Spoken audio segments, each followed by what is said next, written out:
공원에서 발견된 한 마리의 레브라도 강아지, 절뚝거리는 다리, 앙상한 몸, 주사를 놓기 위해 털을 밀어놓은 자국들, 생후 3개월, 체중 겨우 2.8kg. 수의사는 안락사를 권했습니다. 하지만 이 이야기는 거기서 끝나지 않았습니다. 모든 것은 2달 전 평범한 오후에 시작됐습니다. 한 여성이 퇴근길에 이상한 광경을 목격했죠. 한 마리의 레브라도가 절뚝거리며 자신에게 다가오는 것이었습니다. 가까이 다가간 여성은 경악했습니다. 강아지 몸 곳곳에 주사를 맞기 위해 털을 밀어놓은 흔적이 있었어요. 왼쪽 앞다리는 이상한 각도로 꺾여 있었고 갈비뼈가 훤히 드러날 정도로 말라 있었습니다. 여성이 움직이자 강아지가 따라왔습니다. 차 앞까지, 정확히 트렁크 앞까지 따라온 강아지는 그녀를 올려다보며 조용히 앉았습니다. 마치 데려가달라고 애원하는 것처럼요. 여성은 이미 집에 유기견 3마리를 키우고 있었습니다. 네 번째 강아지는 경제적으로도 공간적으로도 부담이었어요. 하지만 이 강아지의 눈을 보는 순간 선택지는 하나뿐이었습니다. 그녀는 트렁크를 열었고 케이지에 태웠습니다. 눈빛이 너무 안쓰러워 마음이 많이 아팠습니다. 남편과 함께 강아지를 안고 동물병원으로 달려갔습니다. 검사 결과는 충격적이었어요. 디스템퍼, 파보바이러스, 코로나 바이러스 검사는 다행히 음성이었지만 진짜 문제는 그 다음이었죠. 엑스레이 결과 왼쪽 견갑골이 완전히 골절돼 있었습니다. 꽤 오래전에 다쳐 뼈가 잘못 붙기 시작한 상태였죠. 청진 결과 폐렴이 심각했고 복부 엑스레이는 더 충격적이었습니다. 뱃속에는 음식물 대신 쓰레기 찌꺼기와 뼈 조각들이 가득했어요. 피부 탄력 검사에서는 심각한 탈수 상태가 확인됐고 혈액 검사에서는 빈혈, 피부 검사에서는 벼룩과 진드기, 여러 기생충 감염이 확인됐습니다. 수의사는 조심스럽게 말했습니다. 원래 주인이 왜 버렸는지 이해가 간다고요. 치료비가 만만치 않고 회복 가능성도 장담할 수 없다고 했습니다. 여성은 강아지의 눈을 봤어요. 그 눈빛에는 간절함이 담겨 있었죠. 여성은 결심했습니다. 끝까지 치료하겠다고요. 그날부터 이 강아지에게 강원이라는 이름이 생겼습니다. 강하고 건강한 원기를 되찾으라는 의미였어요. 입원 치료가 시작됐습니다. 항생제, 소염제, 빈혈약, 영양제, 면역력 강화제, 하루 5차례 약물 투여가 이루어졌어요. 여성은 매일 병원을 찾아갔습니다. 이번 일주일째 강원이가 처음으로 꼬리를 흔들었습니다. 신뢰가 조금씩 쌓이고 있었죠. 2주가 지났을 때 수의사가 강원이의 목 부위에서 이상한 혹을 발견했습니다. 검사 결과는 최악이었어요. 종양이었습니다. 하지만 강원이는 아직 예방접종도 다 끝나지 않았고 체구도 너무 작아서 수술하기엔 위험 부담이 컸습니다. 여성은 절망했습니다. 골절, 폐렴도 모자라서 종양까지. 하지만 포기할 수 없었습니다. 이번 22일째 강원이는 드디어 집으로 갈 수 있었습니다. 하지만 며칠 후 털이 많이 빠지길래 빗질을 해봤더니 털이 너무 빠져 다시 찾은 병원에선 면역력이 약해서 탈모가 생긴 거라고 했죠. 또 하나의 질병이 추가됐어요. 수의사는 다시 말했습니다. 원래 주인이 왜 포기했는지 이해가 간다고요.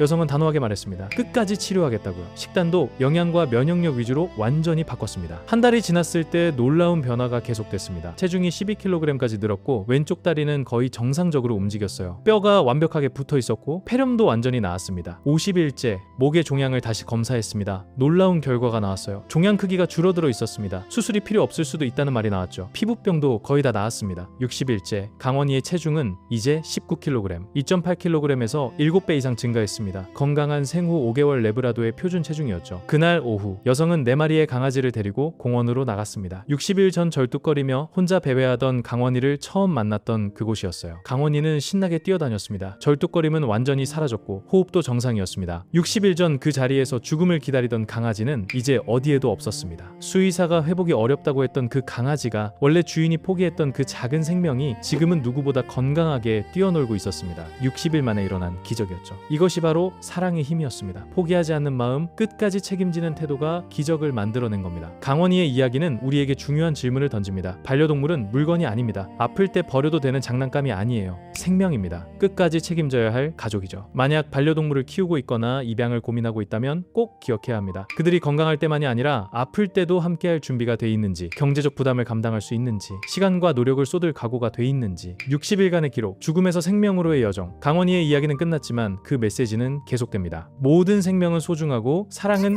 기적을 만들어낼 수 있다는 것. 오늘도 어딘가에서 강원이처럼 버려진 동물들이 도움을 기다리고 있습니다. 작은 관심이, 한 번의 선택이 누군가의 인생을 완전히 바꿀 수 있어요. 강원이처럼요.